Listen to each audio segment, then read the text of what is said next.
তো গাইজ এখানে আমি একটা জিনিস দেখাতে চাই। কালকে আমি একটা ভিডিও আপলোড করেছি, ঠিক আছে? আমি আমার ইউটিউব স্টুডিও ভিডিওটা দেখতে পারো, রিমুভ করে দিয়েছে, ঠিক আছে? একটা ভিউজ হয়েছে, এটা আমি নিজেই দেখেছি ভিডিওটা।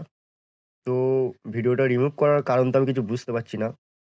এইখানে ইউটিউব বলছে হার্মফুল, ঠিক আছে? ভিডিওটা আমার রিমুভ করে দিয়েছে টার্মস অ্যান্ড পলিসি বলে, ঠিক আছে? ভিজিবিলিটি দেখতে পারো, রিমুভ টার্মস অ্যান্ড পলিসি বলে আমার ভিডিও রিমুভ করে দিয়েছে। তো আমি ইউটিউবকে একটা কথাই বলতে চাই, একটা ভিডিও বানাতে প্রচুর মেহনত লাগে। প্রথম তুমি বেরো, কন্টেন্ট ভাবো, কন্টেন্ট ভেবে তুমি বেরো, কন্টেন্টটা শ্যুট করো, কন্টেন্ট শ্যুট করার পর তুমি কন্টেন্টটা এডিট করো, এডিট করার পর তুমি কন্টেন্টটা পোস্ট করো, থাম্বনেল বানাও, দিয়ে পোস্ট করো, আবার স্ক্রিপ্ট বানাও। মানে অনেক কিছু পদ্ধতি আছে, ঠিক আছে? অনেক কিছু স্টেপ আছে, তারপর একটা কন্টেন্ট ইউটিউবে পোস্ট হয়। তারপরে যদি এরকম করে যদি কন্টেন্ট যদি রিমুভ হয়ে যায়, তাহলে ছোট ছোট ক্রিয়েটাররা কি করবে? আমি এটা ইউটিউবকে কোশ্চেন করতে চাই। ছোট ছোট যারা ক্রিয়েটার গুলো আছে, তারা কি করবে যদি এরকম করে ভিডিও যদি রিমুভ হয়ে যায়? তো আমার মাথার মধ্যে কিছু ঢুকছে না, আমি আবার কি করব কিচ্ছু বুঝতে পারছি না।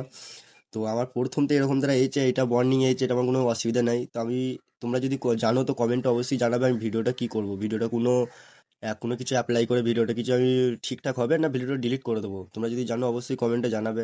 আমি অনেক রিসার্চ করে দেখলাম, ইউটিউবে ভিডিও ভিডিও দেখলাম, তো কেউ ঠিকঠাক কিছু ইনফরমেশন দিতে পারছে না।